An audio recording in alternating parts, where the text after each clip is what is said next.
Welcome to the Doctor's Eyes Only podcast, brought to you by Vestia Personal Wealth Advisors, where we are on a mission to help the highest caliber physicians achieve wealth that matters. Hello, everyone. Welcome to another episode of the Doctor's Eyes Only podcast. I'm your host today, Brad Quick. I'm the president and one of the partners of Vestia Personal Wealth Advisors.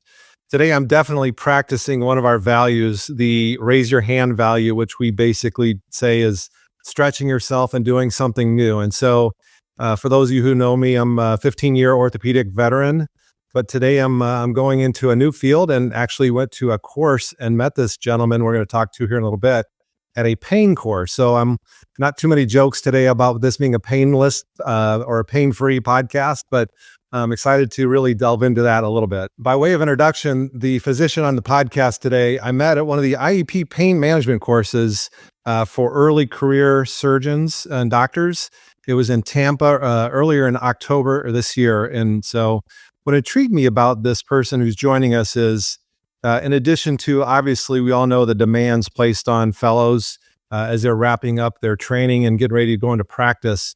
But in addition to doing this, Derick Davis, who's joining us, was able to start up a podcast. So I'm super intrigued, like, why'd you do that and how'd you get into it? But further introduction, so Derick is a fellow at Brigham and Women's in Boston, and he completed his residency in Emory. So Derick, welcome to the show. Thank you so much for having me. It's an honor. I really appreciate being here. So anything, Derick, I missed in your background that you thought would be relevant to share with our guests? I think the one thing I like to add is that I actually started medical school in Ireland. And the reason I like to kind of bring that up is that I think a lot of people in the United States, at least, don't realize all the paths you can take to get to medicine. And it's something I think about a lot. Like, I was having such a good time in Dublin and learned so much. I ended up transferring medical schools back to Missouri, which is where I'm from. But it was just a really unique experience for me, both educationally and culturally. And so, the world is pretty big, and I think it includes, kind of branching out and maybe seeing what other medical systems can, I suppose, offer you for, in attending medical school. But it was just something that I don't think anybody really knows about. So I like to just mention that when we talk about kind of my background. That's fantastic. Actually, Dublin, one of my wife and I's favorite places to go. We were there, believe it or not. My youngest is a Purdue marching band kid. Oh, and we went over there to watch the marching band march on St. Patrick's Day in Dublin. So you want to talk about a fun experience? That was fantastic. Yeah, that's awesome. Thanks. Yeah. So back to you. Tell me a little bit about, you did your med school in Ireland. Kind of let's back up, and how'd you decide you wanted to be a doctor in the first place? Yeah. So growing up, my mother was a nurse. And so I would visit the hospital, as a young kid. And I just loved like the hustle and bustle of it. And it kind of stuck with me my whole life. And so, when it came to sort of getting an idea of what I wanted to do in life, that always stuck with me. And it turned out in undergraduate, I really liked, cellular biology. I liked organic chemistry. And so it was just kind of a natural extension to kind of pursue a career in medicine. At least it was for me. Because, I got to continue studying these things, but also go into a field where I got to have this, human interaction. I thought about physical therapy for a while, but, I was still drawn to, the things we do in medicine when it came to like pharmacology and also just, the imaging modalities of medicine. So all these things kind of were an allure for me as to why I chose to become a doctor in the first place. But I thought about it for a while, and also I think that that's kind of a reflection of, why I even kind of started to search outside the United States of, maybe some ways I could pursue doing both a career in medicine and also having sort of cultural experiences outside of that. Because once you go into medical school, you're kind of tied to it, as you guys very well know. I mean, you can incur a lot of debt. So for sure. Yeah, we've heard. Yeah, there's some actually pretty good stats around that. I think the number last I saw is 250 grand or something like that. And, there's dual doc families that we're seeing, north of 500,000 kind of number. So, which is, as you probably know, is pretty common, the, dual physician family. So yeah, that's super interesting. So that covered kind of the path to medicine. Tell me a little bit about pain management and kind of how you kind of the world's your oyster, right? You get choosing kind of where you want to go. What was intriguing about pain? Yeah, so my initial background is in PM&R, physical medicine and rehabilitation, or physiatry as it's also known. Mm-hmm. And speaking of ortho, I was pretty dead set on orthopedics initially. Mm. And then I kind of decided I didn't want to spend my whole life in the OR. I really liked it there, but and I have tremendous respect for my orthopedic colleagues, but Mm-hmm. I couldn't see myself living there. And in many ways, I felt like that's what you needed to do. So I found this field of physiatry. And then I found this idea that you could do pain, management through that. And so, you have this musculoskeletal neurology component of physiatry, and then you get to these procedural elements of pain management. So I found out you could do that. So that's how all those things kind of linked up for me. And then pursuing pain, I really feel like it gives so many elements of medicine. It makes available so many elements of medicine, like the physical exam is a big part of pain. Patient-physician relationships, big part. And then imaging modalities, a big part. So all of these things, in order to practice pain at the highest level, I think you need to be really good at these things. And they're things that you can continue practicing. So that's what was a big allure for me, is that you could, use your hands in the field of medicine, pain medicine, Right. but also, develop these really important relationships with patients and yourself. And so I didn't feel as though like any other field really spoke to me the way pain did. Got it. Interesting. Okay. So, switching gears a little bit. I mean, you and I met at the IEP course, which I've actually really become pretty fond of those, just from the kind of the work they're doing. I think we've talked a lot about in our business about kind of this void, this gap of education for folks like yourself who are getting ready at a practice. It's just not. There's not a lot of business of medicine courses. There's not a lot of financial basics. There's just kind of a gap there, and actually, it's in some of the published literature. So, tell me, why did you decide to go to that IEP course? Which I'm glad you did, because we were able to connect and kind of hear your story. So, tell what led you go to the course? Yeah. First of all, when you're a fellow or a resident, you jump at anything that presents itself as an opportunity to learn more and that is in a sunny place that has a beach nearby. So I say that being nearby Tampa was a big allure. But then this idea that they had initially, they had a workshop in which you could, do some hands-on stuff with peripheral nerve stimulators was really exciting. And then the educational components to it. So regarding all the lectures they gave, which, started from I think 7 a.m. is when they started, kind of like with breakfast and lectures.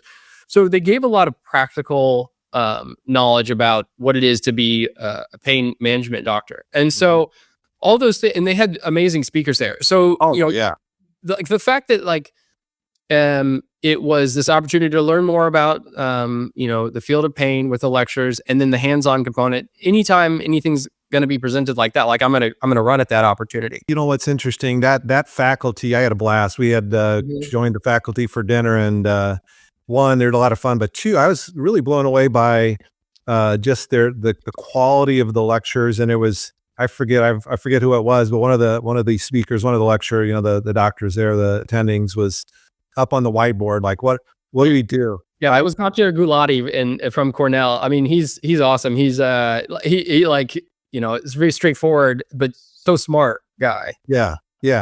I was taking away a ton, the notes there, but again, just the lecture style up at a whiteboard, like, why are we here? It was fantastic. So that was pretty cool. So anything else you kind of took away from that course that other than, we'll share in the notes, like, here's, some of the links to be able to, for any of your peers that want to, kind of check that out, but anything that you took away you'd like to share? Absolutely. So the course was primarily fellows and new attendings. And for me, and then in addition to that, the size of how many the attendees, there weren't like a whole huge group of us. So it was more like, I mean, I wouldn't say intimate, but it was a smaller group than I am used to, like at conferences, for instance. Right. So that was a really appealing part, because it was kind of, you're amongst your peers. And then in addition to that, given the size of it, it made approaching industry more, I guess, approachable, because it was right next to the lecture hall, and we had time to kind of go around and speak to different industries in which I met you. And might I add, you had a very approachable demeanor, because you didn't. One of your guys' podcasts, actually, I think hits the nail on the head. Is that doctors? I feel, I personally am a little skeptical of industry or people in the finance industry, because we don't want to feel as though we're being taken advantage of, I would say. Right. And I think that having an approachable demeanor allows for better interactions between doctors and other groups. I think in addition to that, we've trained so long and so hard in a very small educational branch, medicine. And so we're not experts in many other things, but doctors often have the pressure and weight on our shoulders to feel like we're experts in a lot of things. And I think it's hard to be vulnerable to say, it's like, I don't know much about money, and I don't know much about investments, and I have no idea how to pay off my loans. And so, so that's just a tangent, but I will say that it's nice, I think, the setup of IEP allowed us to go around, talk to different groups such as yourself, and then different industry groups that medical devices and the like. Yeah. So I think that all of those things, like obviously the networking bit of it was important. You get to meet like the medical directors for these different companies too. And I have a friend who's really into research, and I think that helps form those bonds. Just the size of the group, the practicality of the lectures, it gets the brain juices flowing, and then the availability of matching industry with the medical field, I think, is a really good way to have collaboration. And it doesn't hurt to be in a really nice, hotel with nice food and stuff like that, which these things often have. So that's probably what I took away from it. And then, one thing that I took away from the lectures in and of themselves are the contracts. There was a contract lecture given by, I'm blanking on her name, Dr. Kiran Patel, I think is her name. I thought that's right. Yep. Yeah. She gave a really good talk on kind of how to evaluate contracts. So, that's just going to show that these were good lectures in the sense of they're practical. Yeah. Derick, there's something you said, which is really something that we've kind of gotten into, the kind of the psychology as you talk about. And again, I know the orthopedic world really well. And in that room, when they're operating, like they're expected to know everything and have all the answers, right? I mean, they reach out their hand and they get an instrument. They, something happens, they're expected just, that's a ton of pressure, obviously, but there's just a piece of they're expected to know it all. Yeah. And so I do think it is, there's no question. Some of our clients that sign up with us kind of later in their careers is like, what kept you on the sidelines? Well, it's that vulnerability that I don't have my act together. It's kind of a messy underneath, which we all have some of that, right? Yeah. That really keeps some folks from kind of seeking help. So that's a really good insight. I love that kind of your take on that. So the fun bit here. So I really wanted to delve into, because since we've been doing these, it's interesting to me. A couple of the courses, when people are asking, hey, where do I go for more information? I say, well, our website, our blog, our podcast, and like especially this next generation, the Derick Davises of the world. It's like, wait, what? Let me go check out your podcast, because so that's been super fun. So tell me a little bit about, I'd love to, kind of, this is, I think, a great, timely thing. Tell me about, how do you decide you wanted to start a podcast? How in the world did you have the time to do it? Kind of so they're just a whole, tell me about that whole journey and kind of what you learned. So, anybody who decides they want to embark on this can kind of take away some of the learnings here. Well, I think the thing that got me interested in it is that I've just always really had a fascination with talk shows. And I think that's sort of from a young age with Conan O'Brien, because I don't know if you know who that is, but he's a bit of a, he's a comedian, I think, but he also has a talk show that, has been going on for like decades now. And so, that really got me interested and just kind of fascinated with just listening to people talk. And then I think there's just a very human innate element of listening to conversations. It's kind of, it's very easy to just pique your interest when you see two people talking on a TV screen. And take for instance, like when you're at a cafe and you're sitting next to two people, like, it's not like I'm trying to listen to their conversation, but it's like, you're not eavesdropping, but it's just very natural to be like, there's two people talking to you. You want to kind of chime in. So these elements kind of got me interested in having a podcast of my own, because I've always been fascinated with just the dynamics of having a conversation between two people. It's very nice. I mean, there's no phones involved. It's just us talking. And it's kind of the way in which I imagine a nice conversation going. It's like we're expected to ask each other questions and kind of listen to each other. That, in addition to, I just love listening to podcasts.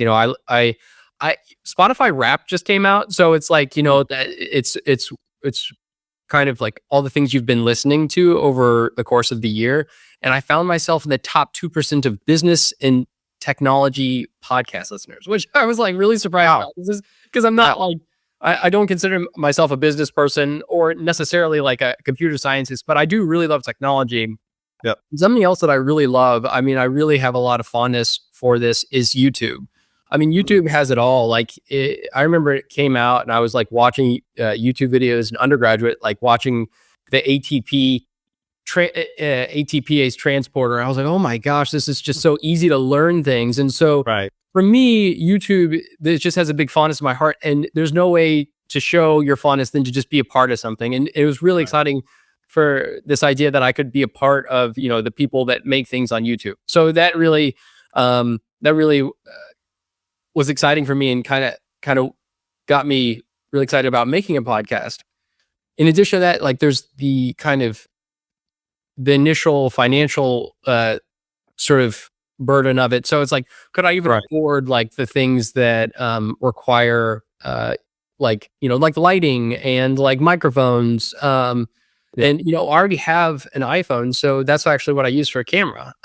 So there's a small financial, I think, input you need to put in initially, but outside of that, I think it's very doable, and the technology now is very user friendly in terms of like editing and everything like that. I was just watching like YouTube videos about how to use Premiere Pro, which is like the software I use for like editing and for some audio as well, and it's all just kind of trial by fire. And it's just been a very enjoyable thing doing it during fellowship or during residency. When I got started in the last month of residency, it was exciting, but it was, it's stressful to obviously try to balance trying to start a podcast and also not kind of look insane too, because you're like this resident that's like going around asking your attendings like, hey, you want to talk to me on a podcast? And so I think approaching that, it took some I think finesse, but I think anyone can do it, and I think I would encourage it, because the more we put our voices out there, I think the more there is to learn, and it's just exciting to hear what's on people's minds. Like, for instance, your guys' podcast is great. Like, and I would have never thought like I'm going to find myself listening to a finance podcast. Right. I listened to the episode about student loans that came out in October last year, and really helpful points for us doctors. So those are the things that I think came to me initially, and kind of the steps that I did to get involved with it. Yeah. Any kind of any learnings like, hey, don't do this, like avoid this, or anything along the way? I think you never want to make it a burden on someone to be on your show, So in any way, shape, or form that you can make it easy for people to be agreeable to be on, the quote unquote show, I think is something that I would caution people about initially. Setting up times, giving suggestions for times, giving available locations to do it. Now with like, the software, it's so easy to do it virtually. There's also a really nice element of doing it in person, which, is I think not as possible as obviously doing it virtually, but just making it easy for people, I think, to get on the podcast is probably what I would say would be the biggest like piece of caution I would give, because you don't want to ask someone, hey, you want to be on this podcast, and then ask them to do more work besides just showing up. Yeah. A quick story, if I may. There was one of the orthopedic leaders, Brian Springer, who's literally that was the president of the Hip and Knee Society group, and so we pegged down a time, we got all good to go. We recorded it, and then he got cut off like midway and had to hop back on. Yeah. And we didn't realize at the time the Riverside, the software where you have to wait until that's all re-uploaded. We literally thought we lost his entire channel, and we're going to have to pin down this really busy guy again. And so fortunately we figured out, we just need to call in and let it upload, and so we were good. But I tell you, there was a couple tense moments there where like, oh geez, this was so good. And we didn't want to do that again. But yeah, Riverside is really, really nice in that regard. So what made you and your team, I mean, you guys are already so busy. So what made you and your team decide to pursue a podcast for yourselves? Yeah. So I think one is we really love education, Derick, right? And so that's one of the reasons we go to IEP. One of the things, we've gone to some other meetings like that. We go to a lot of places and a lot of fellowships, residencies, and provide that education. So we just like pushing out great content. And for us, it was a way to scale that, to be able to hit up places that, we weren't necessarily able to travel to and things like that. So one and two, it really is just, it is a marketing tool, right? It's just, it is a way of connecting with more people. And it, certainly, ultimately, we are a for-profit business. So it does, allow us to get the word out and, pretty effectively, especially again, the more you can get to build your audience and, they tell two friends, et cetera. So that was it for us. And there's a group of us that just love doing it. We've done it with clients. We've done it with, just folks we meet in, that have interesting stories like yourself. And so I think that's, we just enjoy the meeting new folks kind of thing as well. So it's awesome. Yeah. Now, of course, I'd be remiss if I didn't mention you're the name of your podcast, and we'll also include that in the notes. Yeah. So the World of Pain MD is the name. How'd you come up with obviously, but anything unique there, or how'd you come up with that? Yeah. So, obviously I think it's a funny name, like being in a world of pain is like it's kind of humorous, but it also, I think, is representative of what I'm aiming for, which is basically that we discuss all and every topic of pain. And so I just wanted to be the world of pain and nothing specific to different areas of pain, so that, in the future, there's no limitation of what we talk about. I really think that getting different cultural perspectives is important to ground us in the United States. And so I hope in the future that I'm able to talk to an international set of people. So I think the world part is set into that I might be able to talk to how other practitioners and other people perceive pain. Because I just want to talk to not only like providers of like pain medicine and management, but also like patients too. And so I think that's why I want it. So I was going to do World of Pain and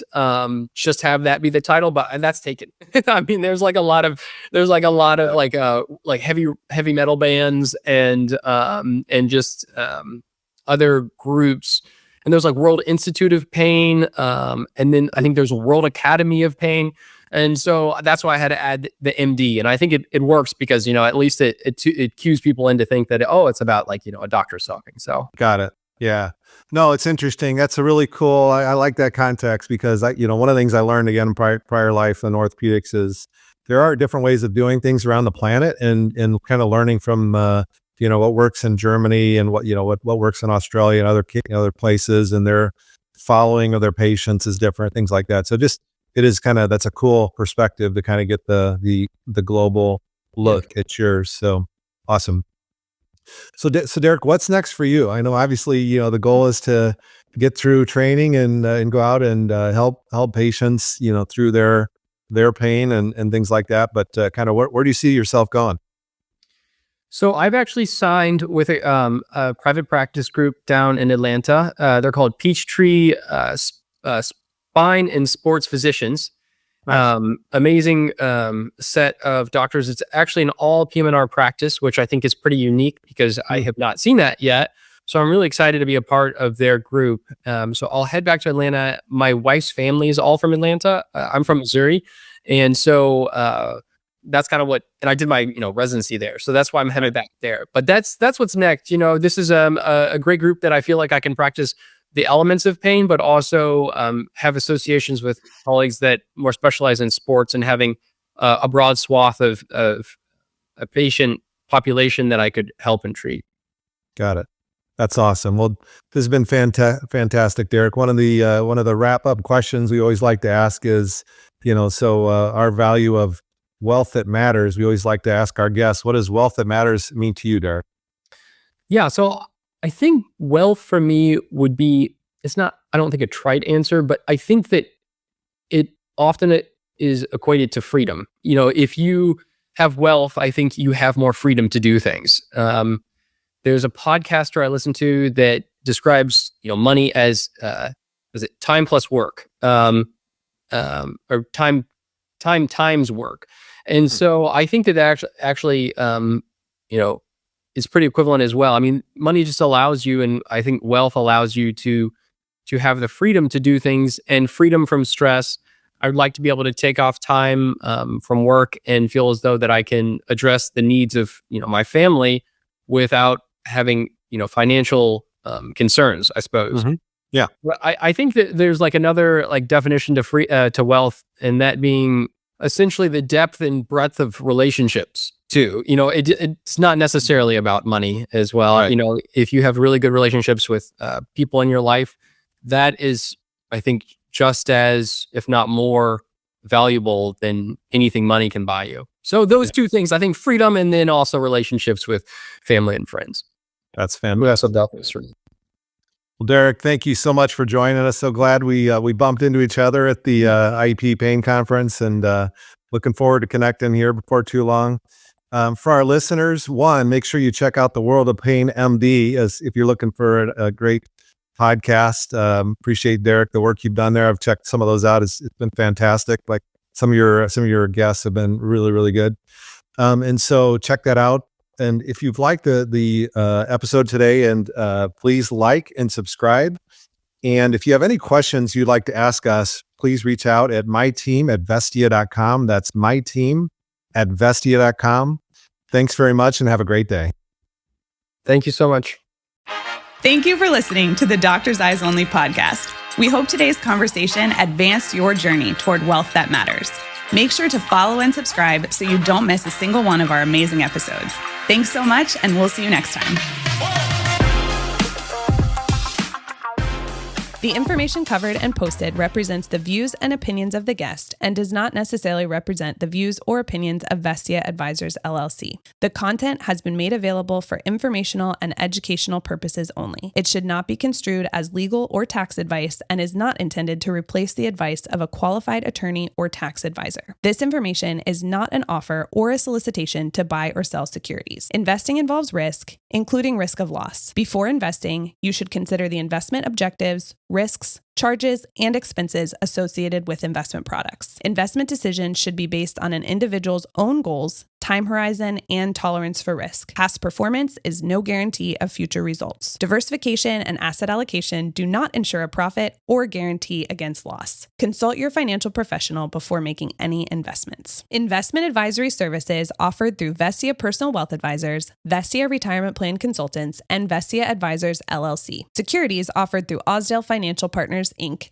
5187 Utica Ridge Road, Davenport, Iowa, 52807. Member, FINRA, SIPC. Vestia Personal Wealth Advisors, Vestia Retirement Plan Consultants, Vestia Advisors, LLC, and Osdale Financial Partners, Inc. are independently owned and operated.